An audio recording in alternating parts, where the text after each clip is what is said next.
Okay, so for this next video lecture, so this is about the control procedures for Cashiers department. So this is still under the revenue receipt cycle. Okay, so for the policies and procedures that should be applied in this department, so we have the following. Okay, first, the person receiving the cash should not have the access to sales records and accounts receivable ledger.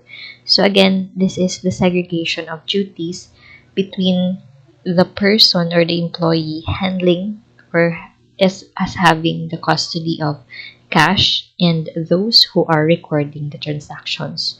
Okay, this is to avoid um, manipulation of records with regards to the collection of cash and also to avoid theft of cash. Okay, so that is the first control that should be implemented. Another is the cash receipts. Normally, this is handled by the cashier. This should be separated from the cash disbursement, which normally is given to the treasurer if that is practicable. Because in this case, if there are two different employees who are handling the cash or the receipt of cash and the disbursement of cash, then theft of cash and manipulation also of the balances of cash will be avoided. Okay, so this is also to make sure that those which are uh, received, okay, from the collections will be recorded and deposited in the bank under the name of the entity, and it should also be accounted for properly and completely. While in the disbursement, okay, only those transactions which are or expenses which are authorized for payments should be paid, okay, and not for other expenses which may be personal by the employee. So this is the reason why they should implement this type of procedure. Okay, next is all cash receipts should be recorded and deposited daily intact. Okay, so meaning all of the collections within the day should also be deposited within the day, okay, to avoid theft of cash or cash which may be uh, not accounted for or recorded, okay, and the like. Okay, so this is to make sure that for everyday transactions relating to cash receipts will be accounted for, recorded for, and deposited intact. Okay, another is persons who handle cash should be bonded. Okay, so we mentioned this before. Bond here means that this is a type of insurance which will provide the entity the assurance that once, for example, the cashier left together with the money of the entity, so they will or the entity will claim, okay, the insurance that they paid for or applied for, okay, for such incidences. Okay, so this is very important so that the entity will be protected against losses due to employee fraud, okay, such as uh, cash theft. Okay, so this is why persons handling the cash receipts should be bonded. Okay, another is the function of collecting cash should be centralized as much as possible, meaning this is the same as what the other policy, okay, a while ago, which we mentioned, where there should be a segregation of duty between the person handling cash receipts and the person who is responsible for cash disbursements and recording as well. Okay, and then uh, the authority, okay, and the policies should be written so that the employees under this department will have the understanding of what they are responsible for and what should they do and not do, okay, to avoid any misstatement, fraud, and error as much as possible as part of their internal control. Okay, so another policy that can be applied is the deposit slips should be prepared by the cashier. Okay, so normally deposit slips will be based on the cash balance for the day, which will be deposited intact also within the day. Okay, so normally the cashier will also prepare cash summary or daily cash summary, okay, for the collections that they made during the day. Okay, so again, this should also be counter checked, okay, by those who are responsible also in depositing the cash. Okay, so later on during the audit, this will be reconciled with the records, with the deposit slip, and the other source documents, okay, to make sure that there is a correct cash collection balance. Okay. Another policy is cash summaries should also be prepared as mentioned, and this is forwarded to the accounting department, okay, for recording purposes. So the cash summary will also serve as the additional source document which the accounting department will use as a basis for recording the collections.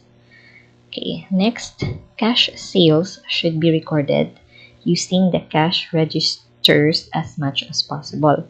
So normally, if you could remember under the topic about the special journals, okay, there you can see that our sales from cash and credit sales will be recorded in different journals.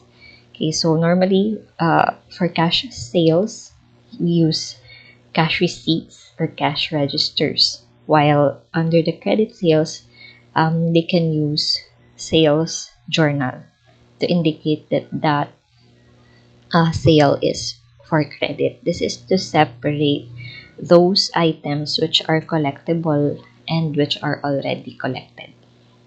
Okay. Another is totals of cash registers should also be verified by the persons who are independent from shipping, billing, and accounting. Okay, so normally the entity, if they have the internal auditors, so they may give these responsibilities, okay, to the internal auditor to verify the totals of the cash registers to make sure that it has the correct and correct balances for accuracy, okay, assertion. Next, monthly bank reconciliation should also be handled by the person who are not handling cash and who is also independent of the cash records. So this is very important segregation of duties. Again, this is to avoid manipulation of the balances. Okay, so there might be someone within the accounting department or finance, okay, that is responsible for preparing the monthly bank reconciliation. So this is the only uh, work, okay, of that person. And again, okay, as mentioned here, he should not be involved in handling cash and records of cash. Okay. Another is a lockbox system, if feasible, should be used. Okay, so what is a lockbox? Lockbox is a service that is offered by the banks to the businesses where the customers' payments are delivered to a special post office box where the bank later on pick up several times a day. Okay, So this is to make sure that uh, collections made by the entity who is not related or an employee of the entity will serve as a control, okay, to avoid any mishandling of cash by the employees. Because in this case, since this is a service offered by the banks, so the banks will make sure that they are performing their duties well, because this is again also are accounted for, because once there is loss of cash, for example, from the lockbox, so depending on the agreement with the entity, the bank will pay for such loss, because this collection function was given to them. Okay, so normally if this is feasible, the entity may use this scheme. Okay, however, in this case, they will pay for the services of the bank for collections.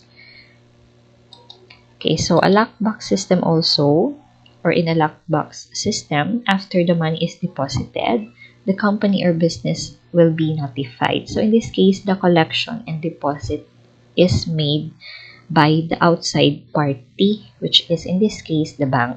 Okay, so they are again not related and not an employee of the entity. So again, this will make sure that there is objective collection and deposit. Okay, so because banks handle the money for the business, they receive and they deposit. This is done within the same day. So basically, this will increase the overall cash flow of the entity, and um, the collection will be smooth on their part as well as the deposit. Okay, so what they will receive is the deposit slip and the bank statement, as well as the other documents that is contained or required for such system. Okay, to verify that indeed customers paid for such amount within the day. Okay, and lastly, under the lockbox system still. So in this case, fraud will be minimized since the company employees have no access over the cash receipts, and the bank employees also have no access to the accounting records. Okay, so this is the ideal segregation of duties. However, again, the entity will pay for the services of the bank. Okay, so those are the different procedures or control procedures which will be applied for the cashiers department.